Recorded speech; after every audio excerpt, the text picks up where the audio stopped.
کہ ابے جان چھڑا یہاں سے. میرے پاس کیس آیا, ایک آدمی نے 1.5 کروڑ کا پلاٹ دیا اپنی بیوی کو, محبت میں, بیگم نے لے لیا, اگلے دن جا کے کیس فائل کیا, بیوی بھی گئی, پلاٹ بھی گیا. لیکن آپ جج سے پوچھیں گے, وکیل سے پوچھیں گے, بولیں گے عین قرآن و سنت کے مطابق ہے.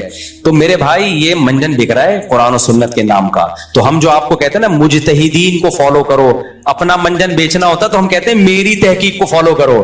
آج جو اپنا منجن بیچ رہا ہے وہ کہہ رہے ہیں میری تحقیق کو فالو کرو. یہ سارے مولوی منجن بیچ رہے ہیں, اور جس کی طرف نسبت کی جاتی ہے منجن بیچ رہے ہیں وہ اپنی تحقیق نہیں بتا رہے. وہ کہہ رہے ہیں بھائی جو صحابہ تابعین اور ائمہ اربعہ کی تحقیق ہے اس کو فالو کرو. تو منجن کون بیچ رہا ہے؟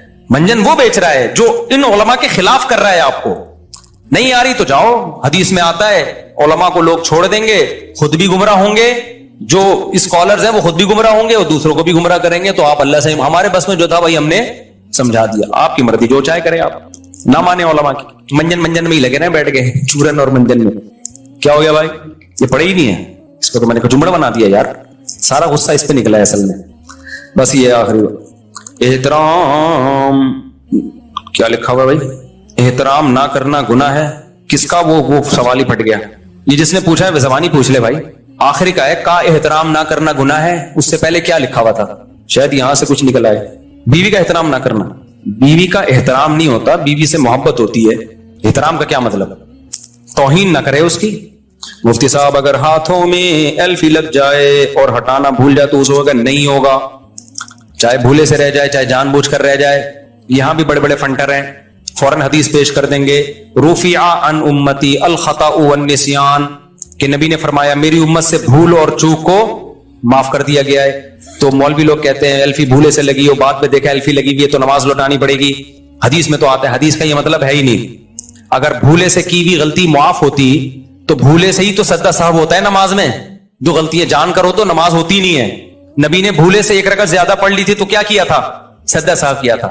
آپ حج میں بھولے سے خوشبو لگا لو, دم واجب ہوگا کہ نہیں ہوگا؟ تو بھولے سے معاف کا مطلب گناہ نہیں ملتا. جب کوئی کام بھول سے یا غلطی سے. رہا یہ مسئلہ کہ روزے میں بھولے سے اگر کھا لو تو روزہ نہیں ٹوٹتا, اس پہ الگ سے حدیث موجود ہے, روزہ مستثنا ہے اس سے. تبھی ہم کہتے ہیں روزے میں بھولے سے کھا لیا تو روزہ نہیں ٹوٹے گا, کیونکہ الگ سے حدیث ہے. غلطی سے کھا لیا تو ٹوٹے گا روزہ. غلطی اور بھول میں کیا فرق ہے؟ آپ سمجھے سحری کا ٹائم ختم نہیں ہوا, حالانکہ ختم ہو چکا تھا, اور آپ 2 پراٹھے پھوڑ دیے آپ نے, تو آپ کا روزہ نہیں ہوا, کیونکہ بھولے سے نہیں ہوا, یہ غلط فہمی میں ہوا ہے. آپ سمجھے سورج غروب ہو گیا ہے, حالانکہ ابھی غروب نہیں ہوا تھا, آپ نے پکوڑے کھانا شروع کر دیے, بعد میں دیکھا بے اذان تو آدھے گھنٹے بعد ہو رہی ہے, تو یہ بھولے سے نہیں ہے, یہ کیا ہے, غلطی سے. لہذا آپ کا روزہ ٹوٹ گیا. اس میں آپ نے وضو میں غرارہ کیا, آپ کو روزہ یاد بھی ہے, اگر یاد ہی نہیں ہے پھر تو بھولے سے ہوگا. لیکن آپ نے کہا فنڈر بننے کی کوشش کی, غرارہ میں احتیاط سے کروں گا تاکہ پانی حلق میں نہ جائے, لیکن پانی پھر بھی چلا گیا تو روزہ ٹوٹ گیا. یہ بھولا نہیں ہے, یہ غلطی ہوئی ہے آپ سے. ہاں کفارہ نہیں ہوگا, کیونکہ کفارہ تو جرم پہ ہوتا ہے, اور جرم ہے نہیں کیونکہ غلطی سے ہوا ہے نا, جان کر نہیں کیا آپ نے, تو کفارہ نہیں ہوگا, لیکن روزہ ٹوٹ جائے گا. سمجھتے ہو کہ نہیں سمجھتے ہو؟ تو اس لیے اگر الفی لگ گئی نا تو نماز نہیں ہوگی, کیونکہ وضو نہیں ہوا. حدیث میں آتا ہے کہ ایک صحابی کی ایڑی ہلکی سی خشک رہ گئی تھی, تو آپ نے فرمایا وَيْلٌ لِّلْأَعْقَابِ مِنَ النَّارِ, تباہی ہے ایڑیوں کے لیے جہنم کی آگ کی جو خشک رہ جاتی ہیں. تو پراپر وضو کرنا پڑے گا.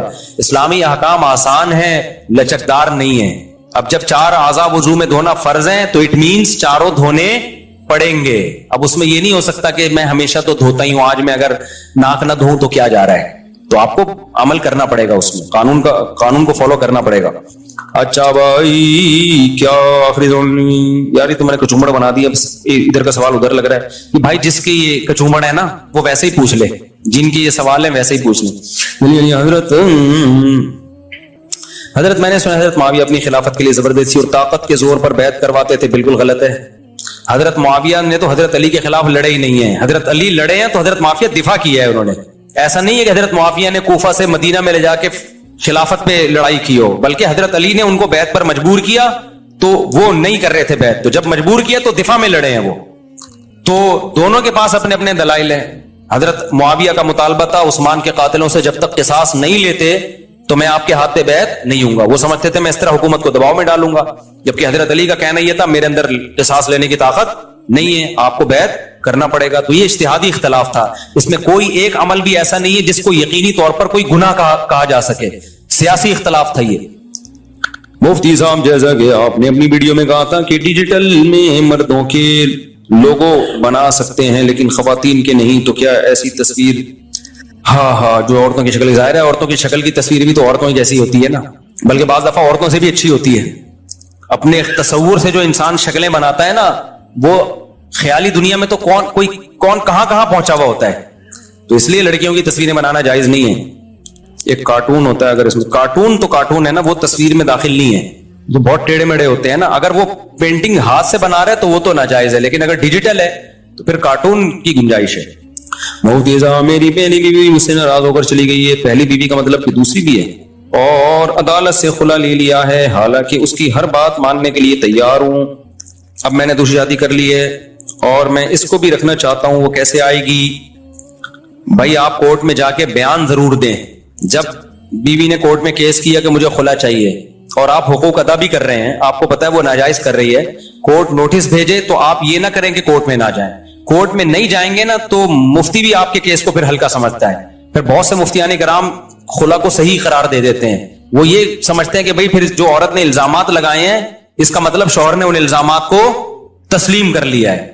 تو بعض علماء ایسے ہیں جو اس کو پھر خلا کو صحیح مان لیتے ہیں کہ شوہر نے گویا مان لیا ہے, کیونکہ اگر اس پہ بھی ہم نہیں مانے تو جو واقعی مظلوم ہے ان کی بیچاریوں کا کیا ہوگا. بھائی ایک آدمی بیوی کو صبح شام کوٹ رہا ہے, پیٹ رہا ہے, نہ اس کے بیسک حقوق بھی ادا نہیں کر رہا, بے تحاشا مارتا پیٹتا ہے, بہت عجیب واقعات ہوتے ہیں, ظلم ہوتے ہیں. اب عورت کورٹ میں جا رہی ہے, کم وقت کورٹ میں آ ہی نہیں رہا, تو اب تو اس کے پاس کوئی حل نہیں ہے نا. اصولی طور پر تو عدالت کو چاہیے پولیس بھیج کے شوہر کو اٹھوائے. لیکن عدالتوں میں اتنی کہاں آج کل تمیز ہے. عدالت تو پابند ہے نا, جو اوپر سے لا ہے, تو اوپر جو اسمبلیوں میں بیٹھے ہیں وہ اس پہ بات ہی نہیں کرتے. تو جانا ضرور چاہیے شوہر کو. تو کورٹ میں جائے, اگر وہ الزامات صحیح ہیں تو مانے کہ یہ الزامات کیا ہیں, میں مانتا ہوں, اور جج صاحب آئندہ میں یہ حرکتیں بولو نہیں کروں گا. تو جج پر لازم ہوگا اس کو مہلت دے وہ. لیکن اگر وہ مہلت نہیں دیتا اور کھلا پکڑا دیتا ہے, وہ بھی کالعدم ہے. نمبر 2, جج سنتا ہی نہیں آپ کی. آپ نے کہا بھائی یہ الزامات غلط ہیں, تو جج کو پر لازم ہے کہ عورت سے پوچھے کہ آپ گواہ پیش کرو. عورت گواہ بھی پیش نہیں کرتی ہے, پھر بھی خلا کی ڈگری پکڑا دیتی ہے کورٹ, تو وہ خلا بھی کیا ہے, کالعدم ہے. تو اس لیے آپ جائیں ضرور عدالت میں. اگر وہ الزامات سچے ہیں تو مانے, نہیں ہے تو آپ بولے بھائی یہ غلط الزامات ہیں, عورت کو چاہیے ثبوت پیش کرے. ثبوت بھی نہیں ہے, میں بھی نہیں مان رہا, تو پھر عورت کے کہنے سے خالی تھوڑی ہوگا. یک طرفہ کبھی بھی کسی کی بات نہیں سنی جاتی. پھر بھی عدالت خلا کی ڈگری پکڑاتی ہے, تو عورت کو کورٹ سے تو خلا مل جائے گا, لیکن کوئی مکتبہ فکر کا کوئی بھی سنجیدہ مفتی وہ اس کو کنسیڈر خیال نہیں کرے گا. اور عورت کو یہی فتویٰ, چاہے وہ اہل حدیث ہو, صحیح عالم ہو اہل حدیث کا, آج کل تو ہر جگہ اوٹ پٹانگ چیزیں بہت آ رہی ہیں, کوئی اہل حدیث کا صحیح عالم ہو, یا بریلویوں کا صحیح عالم ہو, یا دیوبندیوں کا صحیح عالم ہو, تو جو بھی صحیح عالم ہوگا نا, وہ یہی کہے گا کہ اس عدالت کے اس خلا نامے کی بیس پہ اگر عورت کہیں شادی کرتی ہے تو وہ زنا ہے, وہ شادی نہیں ہے. سمجھتے ہو, کیونکہ اس پر بلکہ شیعہ اسکالر بھی یہی کہے گا. یعنی اس میں تو شیعوں کا بھی اختلاف نہیں ہے. تو شیعہ مذہب بھی یہی کہتا ہے کہ طلاق اختیار مرد کے پاس ہے, عورت کے پاس نہیں ہے, اور عدالت کے پاس بھی نہیں ہے. چند صورتوں میں ہے, تو وہ صورتیں تو پائی جائیں نا. تو ہمیشہ سے اسلام میں, بلکہ تمام آسمانی مذاہب میں, یہود و نصارہ میں بھی, تمام آسمانی مذاہب میں طلاق کا اختیار کس کے پاس رہا ہے, مردوں کے پاس رہا ہے. سمجھتے ہیں کہ نہیں سمجھتے؟ ایک دفعہ میں نے یہ بات بیان کی تو نیچے کسی لبرل آدمی نے تبصرہ کیا ہوا تھا, مذہب کے سارے قوانین الٹے ہی ہوتے ہیں. مذہب کے سارے قوانین کیا ہوتے ہیں, الٹے ہی ہوتے ہیں. اگر مذہب کے قوانین الٹے ہوتے اور تمہارے سیدھے ہوتے, اس کا مطلب تمہارے سیدھے ہیں, تو تمہارا فیملی سسٹم ہم سے اچھا ہونا چاہیے تھا نا. تمہارے یہاں تو کم وقتوں جو تم نے سسٹم عقل سے استعمال کیا نا مذہب پہ بغاوت کر کے, تمہیں شادی مارکیٹ سے شارٹ ہو گئی ہے, ابا مارکیٹ سے کیا ہو گئے, شارٹ. تو تمہارا تو یہ سسٹم ہوتا ہے کہ ابا مارکیٹ میں ہے ہی نہیں. مذہب کی پابندی سے یہ زیادہ ہوگا کہ بہت سی چند یعنی عورتیں ایسی ہوں گی جو مظلوم ہوں گی. تو یہ تو دنیا میں 100% انصاف کہیں بھی کسی کو نہیں ملتا. کچھ مرد مظلوم ہوں گے, کچھ عورتیں مظلوم ہوں گی, یہی ہوگا نا. میجورٹی صحیح چلے گی. تمہارے یہاں تو تم نے تو اڈا ہی اڑا دیا. تم نے کیا کر دیا, خاندانی نظام کا اڈا ہی اڑا دیا. ابا ہی ختم تو اب ابا کی ٹینشن بھی ختم, بچے ہی نہیں ہو رہے تو بچوں کی ایسی ٹینشن فری زندگی. یہ تو ایسا ہی ہو گیا. ایک آدمی کو کسی نے کہا کہ ماں کے بڑے فضائل ہیں, اس نے جا کے اماں کو گولی سے اڑا دیا ٹھا کر کے. یہ کیا کہ کہہ رہے ہیں یار, ماں کو ناراض کرنے کی اتنے سخت وعیدیں ہیں نا, تو ماں کی خدمت لازم ہے. تو میں نے کہا ماں ہی نہیں رہے گی تو ساری ٹینشنیں کیا ہو جائیں گی؟ ختم. تو یہ لبرل اور سیکولر لوگوں نے شادی اور شادی کے بعد کی ٹینشنیں اور گھریلو مسائل، ان ٹینشنوں کا ان کے پاس، کمبختوں کے پاس کوئی حل تو تھا ہی نہیں. ہمارے پاس تو قرآن و سنت ہے نا، ان کے پاس کوئی حل تھا ہی نہیں. قرآن و سنت ان کو سمجھ میں نہیں آیا تو انہوں نے ابا ہی اڑا دیے. سنگل مدر، ایک عدد اماں ایک عدد بچہ، ٹینشن کس بات کی بھائی؟ تو اماں ہی اور وہی اڑا دے. تو اس سے ٹھیک ہے ٹینشن ختم ہو گئی، لیکن جو خاندانوں کے جو فائدے تھے اس فائدوں سے بھی کیا ہو گئے؟ محروم. جو محبتیں رشتہ داروں سے ملتی ہیں ان محبتوں سے بھی کیا ہو گئے؟ محروم. تو پھر کتے پال پال کے دل بہلانا شروع کر دیں. اب یہ انسانوں سے زیادہ کتوں کو کیوں فوکس کرتے ہیں؟ ہم تو اگر کتا پالیں گے بھی تو بچوں کے لیے لے کے پالیں گے. مجھے بلی کا شوق نہیں، ایک دن مجھے بڑی پیاری بلی لگی، میں نے کہا خرید لیتا ہوں، بچوں کے بچے خوش ہو جائیں گے نا، ٹھیک ہے نا. تو یہ جو کتے پالتے ہیں اپنے بچوں کے لیے نہیں، کس کے لیے؟ اپنی تنہائی دور کرنے کے لیے. اور جب شادی شدہ آدمی، بچوں والا آدمی، وہ اگر اول تو حرام ہے کتا پالنا، لیکن وہ پالے گا بھی تو کس کے لیے؟ اپنی فیملی کے لیے. تو وہ خوش ہے تبھی فیملی کی خیال کر رہا ہے. سمجھتا ہے کہ نہیں سمجھتا ہے؟ نہیں سمجھے گا وہی 2 ہی بچے رہیں گے تم لوگوں کے. اچھا بھائی، رہنمائی رضائی اولاد کا جائیداد میں حصہ ہے؟ نہیں، رضائی بیٹے، رضائی جو دودھ کے رشتے ہوتے ہیں ان کا وراثت میں کوئی حصہ نہیں ہوتا. خوب سمجھ لو، وراثت میں خوشی سے حصہ معاف کر دینے سے حصہ ختم ہو جائے گا. اگر پیسہ ہے تو معاف کرنے سے ختم ہو جائے گا. اگر کوئی چھوٹا مکان ہے جس میں بہن کا بھی حصہ ہے بھائی کا بھی حصہ ہے اور وہ ڈیوائیڈ ہو ہی نہیں سکتا، یعنی ڈیوائیڈ کر دیا تو استعمال کے قابل نہیں رہے گا، اس مکان میں بھی دستبرداری صحیح ہے، اپنے حصے سے دستبردار ہونا.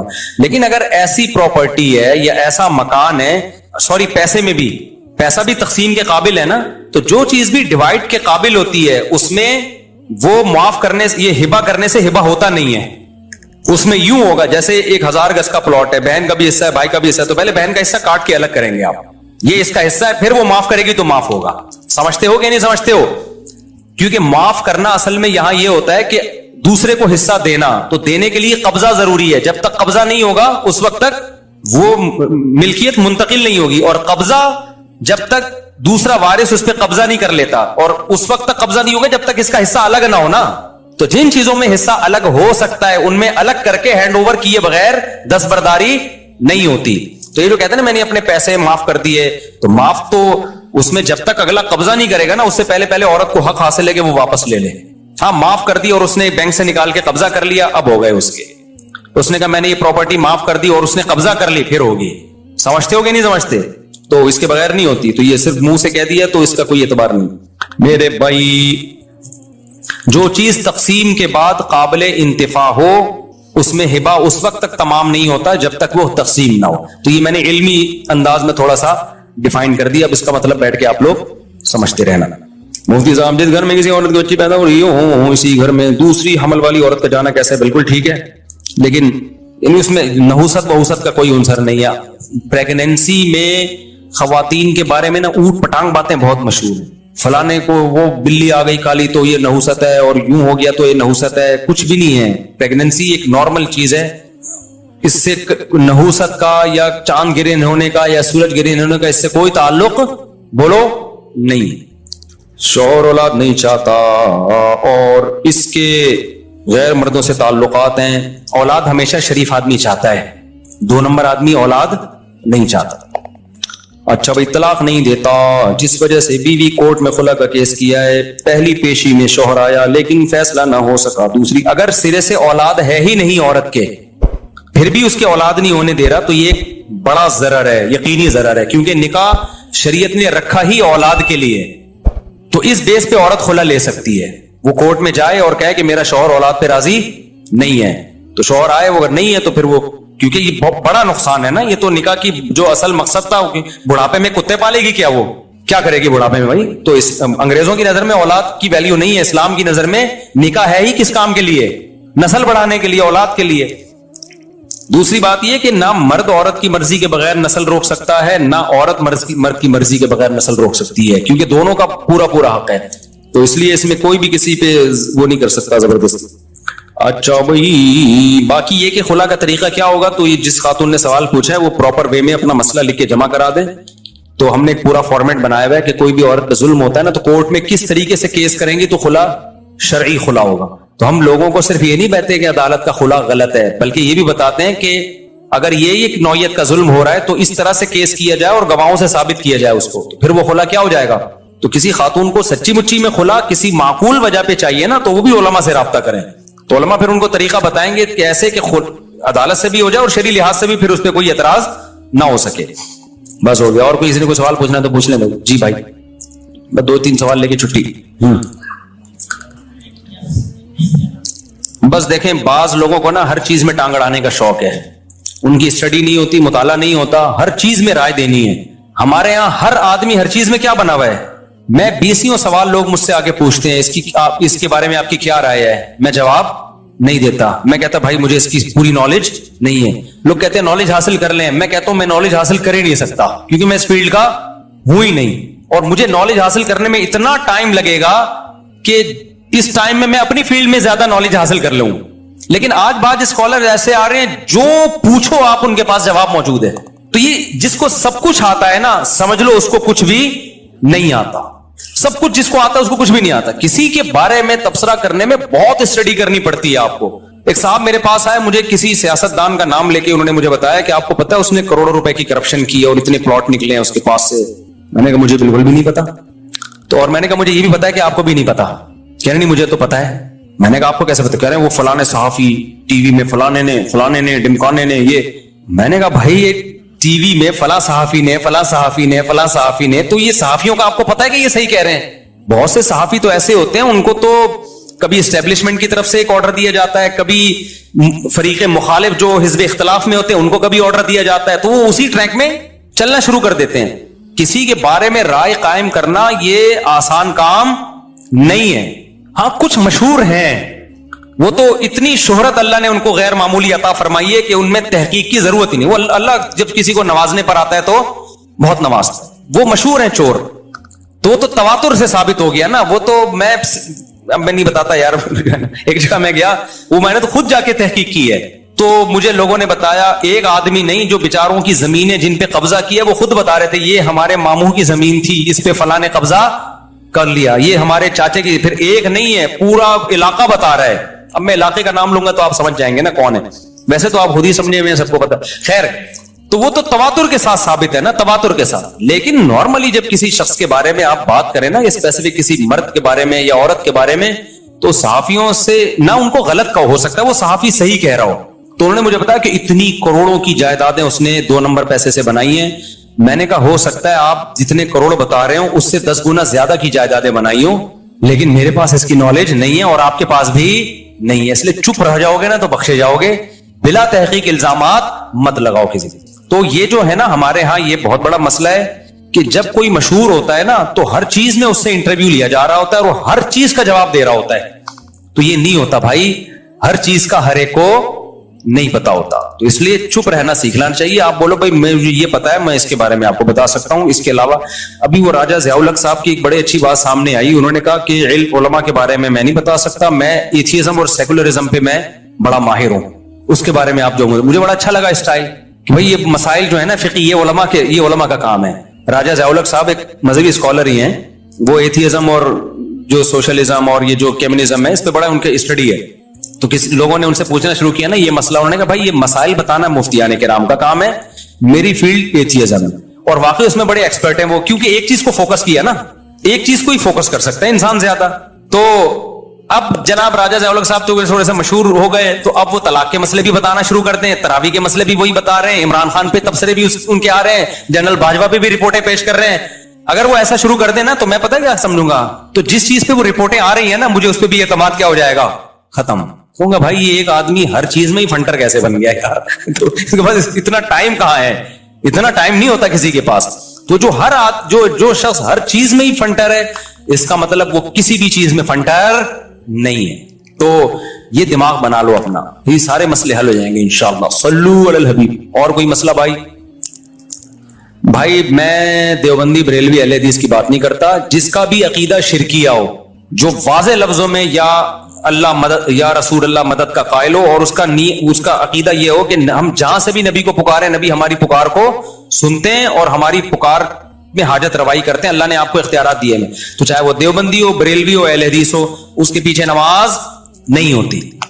اب یہ اتنا براڈ مائنڈڈ بننا کہ ہر ایک کے پیچھے نماز ہو جاتی ہے, ہم فرقہ پرست نہیں, ہم سب کے پیچھے نماز پڑھ لیتے ہیں. نہیں بھائی, ہم تو نہیں پڑھتے سب کے پیچھے نماز, ٹھیک ہے نا. اگر آپ اس کو فرقہ پرستی سمجھتے ہو, ایک باؤنڈری ہے اسلام کی کہ عقیدہ تو کم از کم شرکیہ نہ ہو نا. کیا قادیانی نماز پڑھائے گا, میں پڑھ لوں گا اس کے پیچھے؟ میں تھوڑی پڑھوں گا نماز اس کے پیچھے. تو قادیانی نے ختم نبوت کا انکار کیا, تو شرک تو ختم نبوت کے انکار سے بھی بڑا جرم ہے.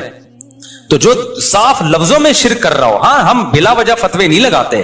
بعض دفعہ لوگ یا رسول اللہ مدد کہہ دیتے ہیں, لیکن جب ان سے مطلب پوچھا جائے تو بڑا ڈیٹیل میں ان کے مطلب ہوتے ہیں, جو وہی جانے اللہ ہی جانے. لیکن وہ صاف لفظوں میں کہہ رہے ہیں نبی ہر جگہ موجود ہیں, نبی حاجت روائی کرتے ہیں, مشکل کشائی کرتے ہیں, نبی بشر نہیں ہے, نور ہے, انسان ہونے سے انکار کر دیا. یہ تو قرآن کی بیسک کا انکار ہے بھائی. تو ایسے شخص کے پیچھے نہ اس کا ذبیحہ حلال ہے, ذبح کیا ہوا جانور, نہ اس کی ایسی خاتون سے نکاح حلال ہے, اور نہ ایسے شخص کے پیچھے نماز ہوگی آپ کی. تو یہ چاہے وہ دیوبندیوں میں ہو, بعض دیوبندی اس ٹائپ کے مارکیٹ میں آ گئے ہیں, ان کے یہ عقیدے ہیں کہ وہ قبروں سے مانگنے کو جائز سمجھتے ہیں, قبروں سے مدد طلب کرنا جائز سمجھتے ہیں, اور وہ سمجھتے ہیں یہ پیر صاحب ہمارے سب حالات جانتے ہیں, تو وہ دیوبندی بھی ہوگا, اس کے پیچھے بھی نماز جائز نہیں ہوگی. سمجھتے ہو کہ نہیں سمجھتے ہو؟ تو براڈ مائنڈڈ ایک حد تک افورڈ ہو سکتا ہے, اس سے زیادہ نہیں ہو سکتا بھائی. ارشاد. ہائے ہائے ہائے, اتنا مشکل سوال پوچھ لیا. کہہ رہے ہیں 12 لوگوں میں مختلف سامان بک رہے ہوتے ہیں, وہ بیچنا جائز ہے. اس کی مجھے تحقیق نہیں ہے, واقعی تحقیق نہیں ہے یہ, اس کی تحقیق نہیں ہے مجھے, واقعی نہیں ہے. کیونکہ فرسٹ ٹائم اس طرح کا مسئلہ آیا, تو آپ ریٹرن میں لکھ کے جمع کرا دیں, ہم تحقیق کر لیں گے. واقعی نہیں ہے, اس لیے میں کوئی جواب دوں پھر مجھے رجوع کرنا پڑے نا. تو اچھا 12 ربیع الاول, ایک پہلے آپ کا سوال پوچھ لیتا ہوں, پھر میں اپنی آپ بتا دیں سوال پوچھ. بچپن میں جو رشتے وغیرہ طے کر دیتے ہیں ٹھیک عمل نہیں ہے, بہت مسئلے ہوتے ہیں. اب بچپن میں طے کر دیا کہ یہ اس کی اس سے ہوگی, اس کی اس سے ہوگی, بڑے ہو کر وہ اس کو پسند ہی نہیں آ رہی ہے, ایک عذاب میں پڑ جاتا ہے. لڑکی کو بات اب پسند نہیں آ رہا ہوتا بندہ, تو ایسے یا تو کرتے ہی نہیں ہے شادی, 40 سے بڈھے ہو جاتے ہیں, اور کرنے پر آتے ہیں تو پیدا ہونے سے پہلے بکنگ ہو رہی ہوتی ہے. تو اعتدال کا راستہ یہ ہے کہ بالغ ہونے دو اس کو, انسان کا بچہ بننے دو, اس کے بعد طے کرو کہ کیا کرنا ہے. تو یہ جو دیکھو, یہ جو میلاد شریف کا مسئلہ ہے نا, میلاد شریف منانا جائز ہے یا نہیں ہے, ہم کہتے ہیں جائز نہیں ہے, بریلوی حضرات کہتے ہیں جائز, کیا بہت ہی زیادہ ثواب ہے. تو میلاد کا مطلب کیا ہے, مفہوم کیا ہے, پہلے یہ سمجھ لو. سیرت کا جلسہ کرنا, یہ چاہے ربیع الاول ہو, چاہے سفر ہو یا محرم ہو, یہ ہمارے نزدیک بالکل جائز ہے, بلکہ باعث ثواب بھی ہے. کیونکہ کس نام پہ جلسہ ہو رہا ہے بھائی, نبی کی سیرت بیان کی جائے گی, تو اس سے زیادہ مبارک عمل دنیا میں کوئی ہو نہیں سکتا. وجہ اس کی ہے کہ میں کبھی سیرت کے جلسے میں جا رہا ہوتا ہوں, لوگ کلک چلاتے ہیں, یہ دیکھو ان کی منافقت, ادھر کہتے ہیں میلاد شریف جائز نہیں, ادھر کیا کہتے ہیں خود جلسوں میں جا رہے ہیں. تو سیرت کا تو جلسہ کسی بھی وقت ہو سکتا, بشرطے کہ لوگوں کے آرام میں خلل نہ ہو اور روڈ بلاک نہ ہو اس میں. یہ ساری وہ ہم جس کو کہتے ہیں نا میلاد, وہ عید میلاد النبی, کہ آپ نے اس کو سیلیبریٹ نہیں کرنا اس دن کو. یہ عید نہیں ہے, عیدیں دو ہی ہیں, عید الفطر اور عید الاضحیٰ. سیلیبریٹ نہیں کرنا, نہانا, دھو کے خوشبو لگانا, مبارکبادیں دینا, بتیاں جلانا, اس کا مطلب آپ نے اس کو تہوار بنا لیا ہے. اس کی دلیل چاہیے بھائی. تو یہ جو آج کل جلوس نکل رہے ہیں, ایسے تہوار نکل رہے ہیں, تو تہوار کے طور پر جھنڈیاں اور پھر خوشیاں, اور ایسا تہوار تو جو سچی مچی کی عید الفطر ہے اس میں نہیں ہو رہا ہوتا. تو پھر اس میں وہ جو کچھ ہو رہا ہے وہ چھوڑی جا رہی ہیں اوپر وہ پھلجھڑیاں, تو یہ تو آپ سیلیبریٹ کر رہے ہیں نا, یہ ناجائز ہے. یہ ہم کریں تو آپ ہمیں پکڑیں. باقی سیرت کے جلسے میں تو بالکل جانا جائز ہے بھائی, جلسہ منعقد کرنا بھی جائز ہے, اور اس بہانے لوگ پیغمبر صلی اللہ علیہ وسلم کی تعریفیں سن لیتے ہیں. نعت کی محفل بھی جائز ہے, جیسے حسن قرات کا جلسہ جائز ہے, تو نعت خوانی کا جلسہ بھی جائز ہے. چاہے ربیع الاول میں کریں, چاہے سفر میں کریں, کسی بھی مہینے میں کر لیں, نعت خوانوں کو بلائیں. شرکیہ نعتیں نہ ہو کہ پتہ ہی نہ چلے کہ اللہ کی حمد ہو رہی ہے یا پیغمبر کی نعت ہو رہی ہے. آج کل ایسی نعتیں آ رہی ہیں یا تو گانوں کے طرز پہ ہوتی ہیں. میں ایک دفعہ بس میں جا رہا تھا, ڈرائیور نے نعت لگا دی. اب ہم نے بچپن میں گانے سنے ہوئے تھے, ابھی میں نے کہا یہ تو گانا ہے بھائی, یہ تو ہمارے زمانے کا گانا ہے. اس نے کہا نہیں کوئی گانا وانا نہیں. اور بعض ایسے اتفاق ہوتے ہیں, وہ ڈرائیور نے کیا کیا, وہ نعت بند کر دی, تھوڑی دیر میں گانا لگایا تو وہی والا گانا, وہ ابھی تک مجھے یاد ہے. میں سناؤں گا تو وہ بولیں گے مفتی صاحب غامدی کے لیے ناجائز ہے گانا گانا, اور آپ کے لیے جائز ہو گیا. لیکن اتنا تو سنا تو سکتا ہوں نا. تمہیں یارو مبارک ہو, وہ کیا ہے, وہ ایک مشہور نعت ہے, تمہیں یارو مبارک ہو. ابے کیا ہے, میں گانا ہی بھول گیا یار. تمہیں یارو مبارک ہو, میرا محبوب آیا ہے. یہ گانا نہیں, گانے کی رپورٹ پیش کر رہا ہوں آپ کے سامنے. تمہیں یارو مبارک ہو, میرا محبوب آیا ہے. اب آپ جا کے یوٹیوب پہ سننا لینا, تمہیں یارو مبارک ہو, میرا محبوب آیا. یہ بڑا مشہور گانا تھا, وہ چلا ہے اس میں.